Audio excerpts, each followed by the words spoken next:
Olá, navegante! Meu nome é Jéssica e eu me trato da depressão. Seja muito bem-vindo ao canal Navegue Bem-Estar. Aqui a gente tem o objetivo de ajudar as pessoas que têm depressão e não sabem ou até mesmo não se aceitaram ainda, ou então também para aqueles que não têm, mas convive com alguém que tenha e não entende muito bem ou não sabe como lidar. Eu tô meio sumida, né, gente? Olha, essas últimas semanas foi bem difícil a minha rotina. Eu comecei um emprego novo e fora a correria da vida mesmo, né? Vocês já devem ter ouvido alguém falar por aí que cada vídeo desse para o YouTube demanda um trabalho de muitas horas, entre estudar todo o conteúdo, escrever todo o roteiro, me arrumar para gravar, arrumar o cenário, gravar, editar, enfim. Olha, eu não tô reclamando, mas de fato realmente é bem trabalhoso e demanda muitas horas de dedicação. Então, infelizmente, nem sempre fica possível aí organizar. Mas, de qualquer maneira, esse é um projeto que está no meu coração e eu tenho certeza que está no coração de Deus também. E eu espero que esteja ajudando vocês que estão me acompanhando e que esse conteúdo possa chegar a mais pessoas aí que precisam ouvir sobre depressão. Sendo assim, eu já vou te pedir então para que você curte esse vídeo e compartilhe, sabendo de todo esse trabalho, mas não por isso, né? Principalmente para que as pessoas que você conhece e possa estar precisando ouvir sobre depressão. Às vezes a gente não sabe, mas tem pessoas à nossa volta que estão precisando de apenas uma palavra, uma explicação, e eu tenho certeza que esse vídeo pode fazer diferença, assim como tem feito diferença para você. Bom, mas vamos lá. No último vídeo, eu falei sobre o momento para procurar ajuda profissional, seja de um psicólogo ou então de um psiquiatra também. E no vídeo de hoje, eu vou falar sobre tratamentos alternativos que podem potencializar o seu resultado na luta contra a depressão. Olha, mas antes de tudo, é muito importante falar que nada do que eu vou falar aqui substitui o tratamento que você já esteja fazendo ou a necessidade de você procurar ajuda profissional para iniciar o seu tratamento. Tudo o que eu vou trazer aqui vai te ajudar, vai ajudar a potencializar e tratar de maneira mais rápida e mais eficaz. Porém, sempre em conjunto com o tratamento terapêutico que você já precisa fazer e o que eu vou falar não substitui, ok? O que eu vou fazer aqui é contar um pouco da minha experiência e de como eu passei de 3 antidepressivos por dia para nenhum. Ou seja, eu estou em uma fase do meu tratamento em que eu não tomo mais remédios. E isso prova 2 coisas. Primeiro, que é possível sim se livrar dos remédios, mas a segunda coisa, que é até mais importante, é que o meu tratamento não acabou. É um tratamento constante para que a gente possa atingir a nossa melhor qualidade de vida. Se você já viu pelo menos um vídeo meu, você sabe que a depressão ela não se apresenta da mesma forma para todas as pessoas. Cada pessoa passa por um grau diferente e deve ser tratada nesse grau. Quando a gente está falando em depressão, pode parecer que o único tratamento possível é o remédio, é antidepressivo. Mas, por incrível que pareça, o remédio ele é mais como um último recurso e ele só funciona efetivamente quando o paciente está em um nível de moderado a grave, né? Nos níveis de depressão leves e moderados, que apesar de eles já serem bem incapacitantes e sofridos pra gente, o remédio pode não ser a melhor alternativa. Mas ainda assim, né? Mesmo que para você o remédio tenha sido uma opção de tratamento, ele pode e não deve ser a única opção. Eu já tô sendo até bem repetitiva, mas é importante lembrar que a depressão é uma doença como todas as outras e como em todas as outras doenças, não adianta você tomar remédios para controlar o diabetes, por exemplo, e continuar se entupindo de doces, porque não há remédio que vai resolver o teu caso. Isso significa que o remédio, ele te ajuda, ele te apoia, mas ele não resolve tudo, mesmo sem você fazer nada mais para melhorar o seu caso. Você tem que se ajudar, né? Ajudar o remédio. Eu sei que esse é até um ponto bem crítico, eu até confesso, porque eu sempre critiquei isso. Eu pensava, gente, se o remédio é bom mesmo, ele não precisa da minha ajuda, ele não vai precisar da minha fé. Se eu preciso ter fé para melhorar, o remédio não serve para nada, é só eu ter fé. Se eu tomar veneno, não importa a minha fé, ele vai me matar. Agora, com antidepressivo, eu preciso ajudá-lo? Mas o meu médico, ele sempre muito paciente que foi comigo, me explicou a respeito da atuação até dos outros remédios que dependem também de uma mudança na nossa condição de vida, na condição de vida do paciente. Como esse exemplo do diabetes, né? O mesmo acontece com o colesterol, a pressão alta e a depressão. Se chegou ao ponto de você tomar remédio, você também precisará controlar a sua rotina e não comer um monte de açúcar, um monte de gordura, um monte de sal. Quando eu entendi que o remédio era um ponto de apoio para que eu conseguisse ter outras ações que também me ajudariam e me fariam mudar a minha condição real, eu comecei a tratar as causas. Porque nós sabemos que os remédios, eles tratam os sintomas, mas você precisa atacar as causas para que esses sintomas possam sumir de fato. E aqui chegamos ao ponto: tratar as causas da depressão para conseguir eliminar os sintomas e os remédios e a própria depressão.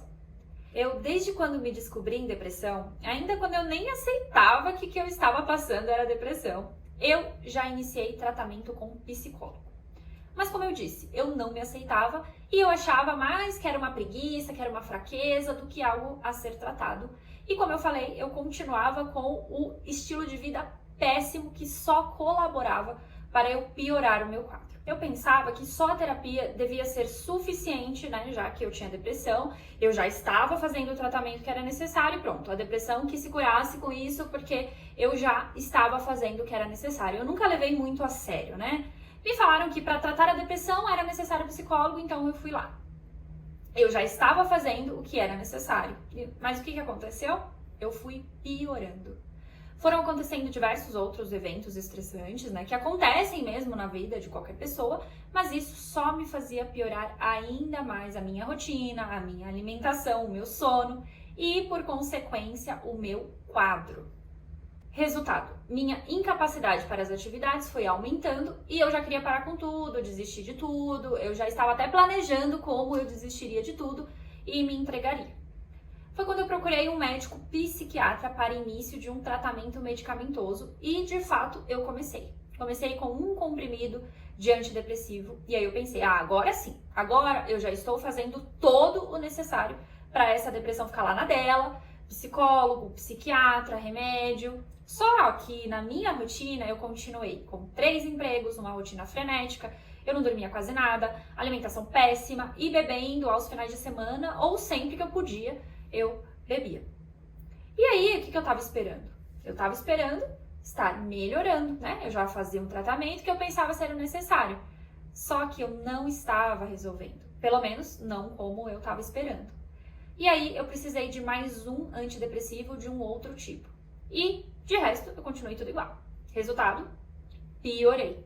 Precisei aumentar a dose dos 2 antidepressivos. E aí, eu já estava tomando 4 comprimidos por dia. 2 de um e 2 de outro. E você pensa que eu comecei a melhorar? Não. Posteriormente, eu precisei de um outro tipo de remédio, um estabilizador de humor. Foi quando eu cheguei em 3 remédios diferentes por dia e 2 sessões de terapia por semana. Só que o meu médico, gente, ele me indicava desde o primeiro momento uma mudança em minha rotina, porque só o remédio não dava conta de tudo. E era aí que eu dizia que o remédio, se fosse bom mesmo, ele funcionaria sozinho. Então, eu continuava.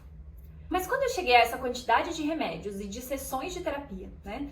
Além de eu já precisar dispor de um salário inteiro de um dos meus empregos para pagar psicólogo, psiquiatra e remédios, só de remédio, para vocês terem uma ideia, eu já estava gastando R$800 por mês, só de remédio, fora psicólogo, fora que eu já estava pagando o dobro, porque eu estava passando 2 sessões, no lugar de uma sessão por semana, eu já estava passando em 2 sessões, e o médico psiquiatra, que eu também pagava particular. Então, eu sentia que todo aquele tratamento não estava resolvendo, que eu só estava piorando, gastando muito, e eu tinha também muito medo de ficar aumentando as doses ou dependente de remédios e de nunca melhorar, porque eu não estava vendo melhor. Aí, o que estava acontecendo? Eu tinha que trabalhar menos para tentar melhorar a minha rotina e melhorar a minha depressão. Mas, para pagar todo esse tratamento, eu precisava trabalhar mais. Então, veja como isso já estava se transformando em um círculo vicioso e eu precisava resolver isso de alguma forma. Foi quando, depois de 7 anos em depressão, eu decidi aceitar e me voltar para ela. Sabe aquela frase que falam que não devemos fugir dos nossos problemas, que devemos enfrentá-los e aprender a lidar com eles? Apesar de eu estar em tratamento para depressão, né, e aparentemente eu estar fazendo tudo certo, eu estava usando desse tratamento para fingir que eu estava resolvendo, para esconder esse problema. Eu queria me livrar dos sintomas e eu não estava enfrentando de verdade. Foi aí que eu decidi entender, conhecer a minha depressão e me conhecer e procurar resolver de fato. Foi aí que eu descobri o quanto a depressão era inflamatória e que o intestino é o nosso segundo cérebro, onde se produz 90% da serotonina do nosso corpo, e que os alimentos que eu estava consumindo eram altamente inflamatórios e estavam piorando a inflamação em todo o meu corpo e no meu cérebro. E aí eu comecei a atuar na minha alimentação. Eu vou dar alguns exemplos de alimentos que são altamente inflamatórios e fazem parte da dieta rotineira aí da maior parte de nós brasileiros. O primeiro alimento que eu poderia chamar até de veneno é o açúcar, né? O açúcar, ele não tem nenhuma propriedade nutritiva. A prova disso é que a gente não encontra açúcar aí na natureza, né? Açúcar refinado. Não planta um grão de açúcar e nem nasce um pé de açúcar. O açúcar, ele é produzido a partir de uma industrialização e ele causa dependência, assim como uma droga. Então, nós todos somos dependentes químicos de açúcar, que é uma substância aí como droga, né? Uma substância que causa aí dependência. Então, muitas vezes a gente não quer ficar dependente de remédio, mas é dependente de açúcar, que causa um mal danado. Muitos estudos, muitos vídeos aqui no próprio YouTube falam a respeito do açúcar e de como ele inflama o nosso corpo. Outro alimento que é altamente inflamatório, que está presente nas farinhas refinadas, é o glúten. O nosso organismo ele não tem moléculas suficientes para quebrar os aminoácidos do glúten, levando a uma grande inflamação no intestino. Além disso, as farinhas são ricas em carboidratos que no final são quebrados em moléculas de glicose, que é o açúcar do mesmo jeito. Óleos, margarinas, maioneses, tudo isso é industrializado com a soja, que também é considerada um antinutriente e faz excessivamente mal ao nosso corpo. Os óleos, eles são altamente inflamatórios, mesmo que sejam aqueles de girassol, canola. Canola, na verdade, nem existe. E esses pães de forma, bolachas, sorvetes, a composição basicamente é açúcar e gordura, seja óleo ou margarina, que é produto do óleo de soja também. Outro alimento que a gente nem pensa, mas é altamente inflamatório é o leite e a maioria dos produtos lácteos. Se você pensa que o queijo branco faz bem para a saúde, você está muito enganado. Porque para fazer um queijo são necessários mais de 10 litros de leite. Ou seja, se 1 litro de leite faz mal, imagina 10 litros ali concentrados. Então, um pedaço de queijo tem um teor concentradíssimo de leite da sua composição. E a caseína do leite de vaca, o leite animal, também não consegue ser processado aí pelo nosso corpo. Por isso, são estruturas que ajudam a inflamar o teu intestino, o meu intestino, o nosso intestino. Alimentos processados, embutidos, aromatizados, com corantes, também fazem muito mal ao intestino, atrapalhando ainda mais o nosso cérebro. Outra coisa que também ingerimos e prejudica ainda mais o nosso quadro depressivo é o álcool. O álcool agride todo o nosso sistema nervoso, o intestino, ele é altamente inflamatório e calórico. Tudo isso que eu citei aqui, eu ingeria com muita frequência. E aí eu comia uma saladinha às vezes e eu achava que eu estava me alimentando super bem. Quando eu percebi também, eu fiz o mesmo questionamento que você deve estar se fazendo agora. Eu não posso comer nada então, o que eu vou poder comer na minha vida? Olha, o que de fato você precisa cortar da sua alimentação de imediato, aí no caso da depressão, é o açúcar e o álcool, né? Porque eu acho que dessa lista são os piores que vão atingir diretamente o nosso sistema nervoso. E aí, se você precisar consumir muito mesmo, né, você coloca um açúcar de coco ou stevia, xilitol, que são adoçantes mais naturais. Porque também não adianta você trocar por adoçante, porque o aspartame também não faz bem para a saúde. Então, né, você vai trocar meio que 6 por meia dúzia. Agora, para o álcool, infelizmente, não há substituição, né? Não é o caso de você substituir por nada, é o caso, né, de parar ou evitar o máximo que você puder, porque o álcool, de fato, não faz bem para nada, né? Não dá para tirar aí um benefício. No caso dos óleos, você pode substituir por azeite e a margarina por manteiga mesmo. Olha, os nutricionistas, eles vão te indicar uma manteiga chamada ghee, né? Porque a manteiga normal, ela é composta por leite, então entra naqueles problemas com a lactose, né? E a ghee, ela não tem. Mas a manteiga já é mais cara e a ghee é mais ainda, né? Então eu acabei trocando a margarina, que é puro óleo de soja, e ficando com a manteiga em pequenas quantidades.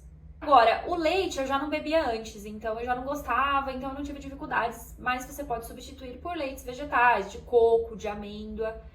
E olha, esqueçam a soja, tá, gente? Não é substituição para qualquer coisa. Então, o leite de soja não é uma opção, nem pense a respeito disso, de trocar o teu leite de vaca por leite de soja. Agora você tem que pensar em consumir menos alimentos industrializados, né? Aquela máxima que a gente escuta aí, desembale menos e descasque mais. Então, o negócio é comer legumes, saladas, carnes brancas, ovos. Procure evitar ao máximo os alimentos que eu falei aqui. Muito importante também aqui consumir, incluir, né? Porque também é uma outra coisa que a gente não faz, é beber bastante água. Começa substituindo todo o líquido que você queira tomar por água. Aí você vai fazendo as suas adaptações, né? Um dia você toma água, outro dia você toma água com gás, água com gelo, água com limão. Vai tomando água de toda forma que você imaginar aí. E se dedica a tomar pelo menos 2 litros de água por dia. Se você está afundado nesse tipo de alimentação, como eu estava, as modificações que você fizer já fará bastante diferença. Já vai ajudar demais a desinflamar o teu corpo. E aos poucos você vai adequando cada vez mais e melhor a sua alimentação. Esse é o ponto crucial do início da tua melhora. Outra característica do teu estilo de vida que pode estar te levando à depressão é a privação de sono. Nós precisamos dormir em média 7 a 9 horas por dia. Antigamente, né, já se falava que um adulto deveria dormir entre 6 e 8 horas, mas esses estudos estão se atualizando e eles aumentaram a quantidade necessária de horas de sono para um adulto, devido ao nível maior de estímulos que nós estamos recebendo todos os dias. Então vejam que os especialistas, os estudos já estão indicando aí uma necessidade maior de descanso, né? Então o período indicado ideal agora, atualizado, está entre 7 e 9 horas de sono. Portanto, se você dorme 4 ou 5 horas por noite e você acha que está tudo bem, você está muito abaixo do necessário e isso está te fazendo mal sem que você perceba. Mas aí, né, tá um foco importante. Se você tem insônia, você pode pensar que não é possível controlar o teu sono, conseguir dormir mais. Às vezes já é difícil conseguir dormir, né? Então imagina você que dorme aí 4 horas, depois tem insônia, dormir de 7 a 9 horas. Nesse aspecto, o remédio pode estar te ajudando. Mas se a sua intenção é o tratamento sem remédios, aí você vai precisar atuar nisso com outras ferramentas aí para te ajudar. Então, por exemplo, não toma café depois das 3 horas da tarde para que isso não afete seu sono, sem nem você perceber. Às vezes você acha que não afeta, mas no seu corpo isso afeta sim o seu sono e você nem lembra, nem percebe. Não se exponha a telas do celular na cama, ou no mínimo 2 horas antes de você ir para a cama, porque aquela luz branca ela te deixa mais alerta, ela te deixa acordado.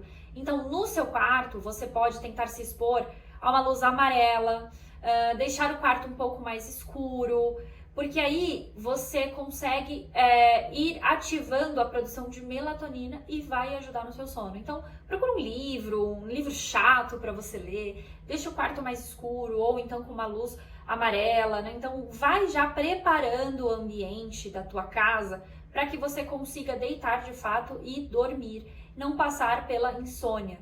E aí aqui também a gente já consegue perceber o quanto que a gente faz tudo ao contrário, gente, quanto a gente faz tudo errado do que é pra fazer. A gente toma café o dia inteiro, a noite inteira, a cafeína ela vicia também, né? Então além de ela deixar a gente mais ativo, mais alerta, ela vicia, né?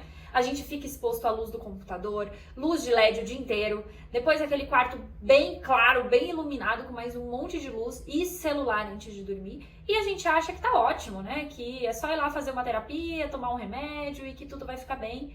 Mas o corpo, infelizmente, o corpo não aguenta. Então, você corrigindo a sua alimentação, o seu sono, você já está aí em passos largos no seu tratamento.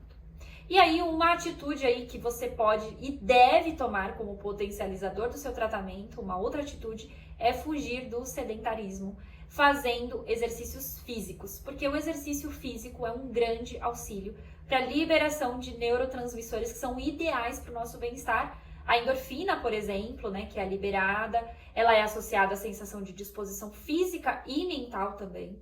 Além disso, A prática do exercício libera serotonina para combater a dor física dos músculos, né? Então, você já sabe a importância da serotonina, mas não só esses também, outros neurotransmissores são liberados durante a prática de exercício físico. E se você é sedentário, a tendência é que cada vez você se sinta mais indisposto. E aí você pode até me falar, Jéssica, tudo bem, exercício traz disposição, mas para fazer exercício eu preciso de disposição e eu não tenho. Eu também já pensei, já falei tudo isso, mas é aí que você precisa usar a sua força para mexer diretamente no foco da depressão, onde especificamente ela está te afetando. O exercício, ele também vai te ajudar a melhorar a sua qualidade do sono. Então, se você ainda está com dificuldades para dormir, né, mesmo depois de ter feito aí todas essas adaptações, de ter melhorado a sua alimentação, o que eu acho difícil você ainda continuar com a mesma dificuldade, o exercício com certeza vai te ajudar a dormir melhor. Isso é comprovado, gente. Isso daí tem estudos diversos falando sobre isso, os médicos podem te falar. Então, se você não ainda entendeu o quanto o exercício pode te ajudar, pesquise um pouco mais sobre isso, que aí você vai ter certeza que o exercício ele pode ser um grande aliado na luta contra a depressão. Como na história do fantasma, né? Corra e deixe o fantasma para trás, porque ele sim é sedentário. Então, quando a gente fica sedentário, a gente deixa o fantasma tomar conta da gente. Agora, quando a gente corre, a gente deixa lá o fantasma cansado, correndo atrás da gente, e ele não nos alcança. Então, o exercício, ele é um grande aliado na luta aí contra a depressão. Então, outra coisa, tenta descansar a tua mente, descansar um pouco, se livrar um pouco de computador. A gente fica o dia inteiro, né, exposto à tela, o dia inteiro no celular, o dia inteiro vendo redes sociais, e isso daí tá trazendo, né, cada vez mais estímulos, um dia a dia cada vez mais cheio de informação. Não significa que tanta informação seja conhecimento, né, então não significa que informação vai te trazer mais conhecimento. Então, tenta tirar essas informações todas que são desnecessárias aí pra tua mente. Tenta ficar com menos quantidade de redes sociais, informações, luz, tela, aqueles estímulos que vão te deixar mais alerta, tá? Os eventos estressantes aí do teu estilo de vida, como eu falei aí no começo, né? Eu tava com 3 empregos, eu mal dormia, eu tava fazendo tanta coisa, eu não conseguia parar um tempo, eu não conseguia, às vezes, parar uma hora do meu dia para reservar para mim, para me cuidar. E isso faz muito mal pra gente, a gente não percebe, né? A gente dá descanso pro nosso corpo, a gente dorme, a gente tenta descansar ali o nosso corpo, fazer coisas que fazem bem pro nosso corpo, e o nosso cérebro, que faz parte do nosso corpo, ele não tá, né, dissociado, a gente nunca dá um descanso. A gente não pensa, né, que o cérebro ele não para nunca. E por muitas vezes a gente precisa dar alguns descansos para o nosso cérebro. Isso daí é essencial. A terapia eu nunca deixei de fazer, né? Então, como eu falei, todo esse tratamento que eu tô trazendo aqui, ele não substitui o teu tratamento convencional, então ele não substitui o que você já está fazendo ou o que você precisa fazer. Então, por todo o tempo eu continuei e ainda continuo em terapia. Apesar de eu não estar mais tomando remédios, eu continuo com acompanhamento com o meu psiquiatra, que segue ali acompanhando esse momento que eu estou sem os remédios, e também continuo com o tratamento com o psicólogo. Isso é muito importante. O psicólogo, ele é um momento que você tem para você. Então, se você precisa ir descansar a sua mente e não consegue, né, muito, o momento da terapia é um momento que você tem para você, que você vai falar, que você vai se voltar para o que você está passando, para o que está acontecendo. Então, é muito importante que você, diante de tudo, também associe tudo isso ao seu tratamento, pelo menos com um psicólogo, tá? Bom, gente, para esse vídeo era isso que eu tinha para falar hoje. E se você gostou, já sabe, né? Me ajuda aí a divulgar para mais pessoas, que mais pessoas possam ser ajudadas. Se inscreva no canal, curte, compartilha. Como eu tô bastante tempo sem postar, eu acho que tem umas questões aí de engajamento, talvez o YouTube me dê uma punida aí por isso. Mas eu agradeço a sua atenção até aqui e agradeço por estar me acompanhando. Até o próximo vídeo.